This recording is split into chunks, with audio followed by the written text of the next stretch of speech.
Ang sweet ni Papa pagdating niya galing palengke. Ginawa niya si Mama ng kaning mangkok salad. 5 ingredient lang po yung kailangan. Favorite po yan ni Mama.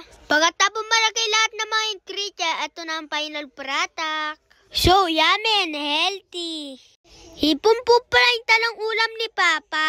Inasikaso na agad ni Mama yung ulamin namin. Sinikan na hipon po pala yung ulam namin. At nilagang hipon. Ang sarap ng ulam to taste. Nung lumampot na yung mga saot, linakay na ni Mama yung hipon. Linakay na rin ni Mama yung kangkong. Nung malampot na yung kangkong, luto na yung ating sinikang. Pagkatapos kumaliko, kumain na agad ako. Ang dami ko pong nakain. Ito po pala yung kinawar grill leche flan kahapon ni Mama.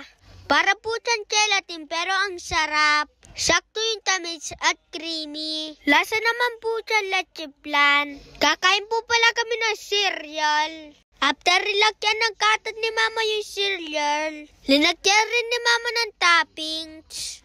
Brown powder. Titikman na namin. Siyempre meron rin si Timis. Sabay-sabay kaming kumain na magkakapatid. Ang sarap ng pinili namin merienda kay Ninang Tutay. Minisa na mo Mama ko itang salad.